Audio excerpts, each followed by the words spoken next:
Hi friends, welcome back to my channel. இன்றைக்கி வீட்டிலையே தீபாவளிக்காக தான் நான் பாதுஷா செஞ்சுருந்தேன். அதை உங்கள் கூட ரெசிபி நான் ஷேர் பண்ணிக்கிறேன். ஒரு 1/2 கிலோ மைதா மாவு, அதுக்கு தேவையான அளவுகள் தான் நான் சொல்லியிருக்கேன். 1/2 கிலோ மைதா மாவை ஒரு பவுலில் கொட்டிக்கிறேன். அதுக்கப்புறம் பார்த்திங்கன்னா ஒரு 1/2 கப் போல் தயிர் சேர்த்துக்கலாம். இது 1/2 கிலோ மைதா மாவுக்கு தேவையான அளவு நான் எடுத்திருக்கேன். அதை வச்சு சொல்லியிருக்கேன். நீங்கள் வேறு அளவுகள் 1 கிலோ அந்த மாதிரினா டபுள் மடங்காக நீங்கள் இன்க்ரீஸ் பண்ணிக்கலாம். அதுக்கப்புறம் பார்த்திங்கன்னா 100 ml நெய், அதை அப்படியே ஊற்றிக்கலாம். அதுக்கப்புறம் ஒரு 1/2 டீஸ்பூன் பேக்கிங் சோடா சேர்த்துருக்கேன்.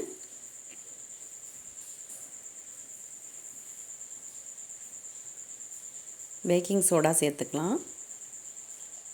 அதுக்கப்புறம் இன்னொரு 1/2 டீஸ்பூன் பேக்கிங் பவுடர் சேர்த்துருக்கேன்.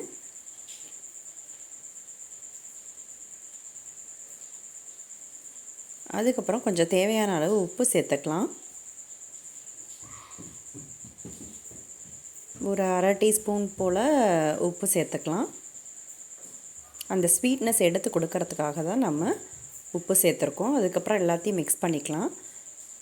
ஃபஸ்ட்டு மிக்ஸ் பண்ணிக்கோங்க.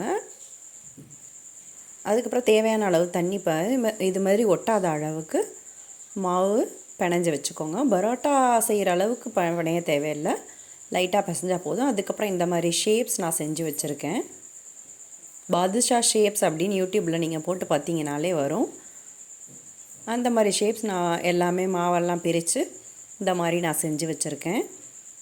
அதுக்கப்புறம் ஒரு பேனில்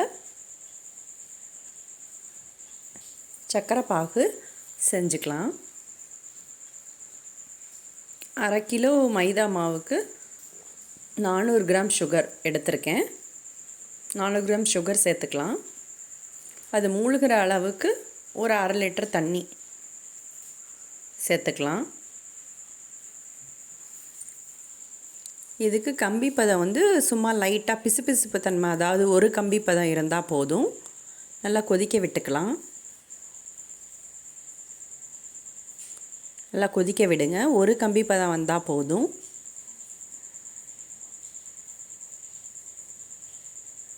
அடியிலலாம் செட் ஆகிடும். கொஞ்சம் கொஞ்சம் அப்பப்போ கிளறி விட்டுக்கோங்க. நல்லா கொதிச்சிருச்சு. இப்போ கொதித்த உடனே நம்ம லோ ஹீட்லேயே வைங்க. அதுக்கப்புறம் பார்த்திங்கன்னா ஜீனி ஏலக்காவும் போட்டு தூள் பண்ணி வச்சுருக்கேன். ஏலக்காய் தனியாக அரைச்சா அரைப்படாது இல்லையா, அதனால் ஜீனி ஏலக்காயும் போட்டு பவுட்ரு பண்ணி வச்சுருக்கேன். அதை மிக்ஸ் பண்ணிக்கிறேன். நல்ல வாசனையாக இருக்கும். அதுக்கப்புறம் நம்ம கலருக்காக ஆரஞ்சு கலர் ஃபுட் கலர் சேர்த்துருக்கேன். சும்மா கொஞ்சமாக லைட்டாக கலந்தால் போதும். கலந்து விட்டுட்டு மிக்ஸ் பண்ணிக்கோங்க. எல்லாமே கரையிற மாதிரி நல்லா மிக்ஸ் பண்ணி விட்டுக்கோங்க. அதுக்கப்புறம் ஒரு சின்ன எலுமிச்சம்பழம் எடுத்து, ஒரு சின்னதாக எலுமிச்சம்பழம் எடுத்து அந்த சாறு எடுத்து ஊற்றிக்கோங்க.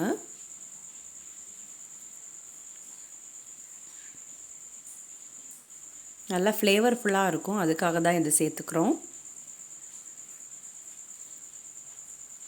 அதுக்கப்புறம் நல்லா இது சூடாக கொதிச்சிட்ருக்கட்டும், சைடில் வச்சுட்டு அதுக்கப்புறம் ஒரு பேனில் எண்ணெய் காய வச்சுக்கலாம். இது மூழ்கிற அளவுக்கு எண்ணெய் ஊற்றிக்கிட்டு எண்ணெய் காய வச்சுக்கலாம். அதுக்கப்புறம் ஒன்று ஒன்றா போட்டு பொரித்து எடுக்க வேண்டியதான். ஃபஸ்ட்டு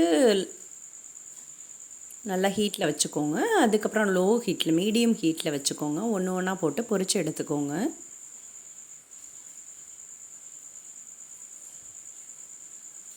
மெதுவாக போடுங்க, மேலே எதுவும் பற்றாமல் மெதுவாக போடுங்க. ஒன்று ஒன்றா போட்டு பொரித்து எடுத்துக்கலாம்.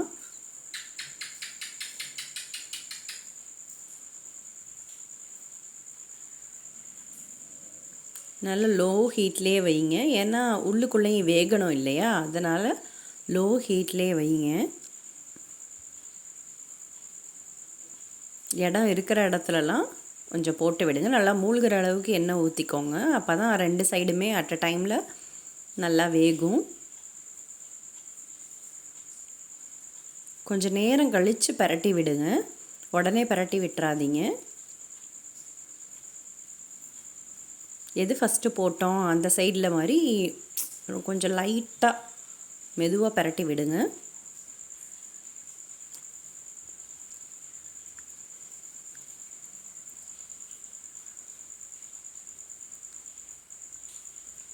அப்போ தான் ஈக்குவலாக 2 சைடுமே வேகும். ஒன்று ஒன்றா பரட்டி விட்டுக்கோங்க. நல்லா பொன்னிறமாக ஆகட்டும். நல்லா லைட் ப்ரௌனிஷ் கலர் வரும், அது வரைக்கும் வெயிட் பண்ணுவோம். லைட் ப்ரௌனிஷ் கலர் ஆயிடுச்சு. இப்போ எடுத்து நம்ம பக்கத்துலேயே கொதிச்சிட்ருக்க ஜீனி பாகில் பக்கத்துலேயே ஸ்டவ் பக்கத்தில் இன்னொரு இதில் ஜீனி பாகு கொதிச்சிட்ருக்கு. மீடியம் ஹீட்டில் வச்சிட்ருக்கேன். அது சூடாக இருக்கணும், சர்க்கரை பாகும் வந்து சூடாக இருக்கணும். எடுத்து பொரிச்சதை எடுத்து நம்ம சர்க்கரை பாகில் சூடாக இருக்கும்போதே போட்டுடலாம். அப்போ தான் ஜீனி பாகு வந்து இதில் உறிஞ்சிடும் பாதுஷாவில்.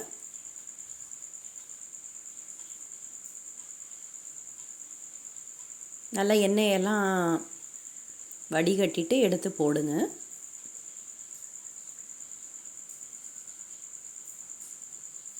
ரெண்டாக எடுத்து போடுங்க. நல்லா கொஞ்சம் சூடாக இருக்கட்டும். அவ்வளோதான், நம்ம வீட்டிலே பாதுஷா ரெடி பண்ணியாச்சு. இந்த பாதுஷா ஒரு 2 மணி நேரம் ஊறுனா போதும், எல்லா சக்கரை பாகும் உறிஞ்சிக்கும். நமக்கு வீட்டிலே பாதுஷா ரெடி ஆகிடுச்சு. நீங்களும் முடிஞ்சால் ட்ரை பண்ணி பாருங்கள். நான் இது தீபாவளிக்கு தான் நான் செஞ்சேன், பட் வீடியோ போஸ்ட் பண்ணுறதுக்கு தான் லேட் ஆகிடுச்சு.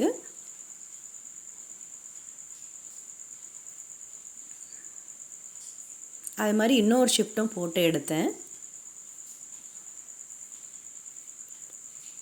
2 ஷிஃப்டாக போட்டு எடுத்தேன். சக்கரை பாகில் போட்டு அதுக்கப்புறம் போட்டு எடுத்தேன். அவ்வளோதான், வீட்டிலே பாதுஷா ரெடி ஆயிடுச்சு. நீங்களும் ட்ரை பண்ணி பாருங்கள்.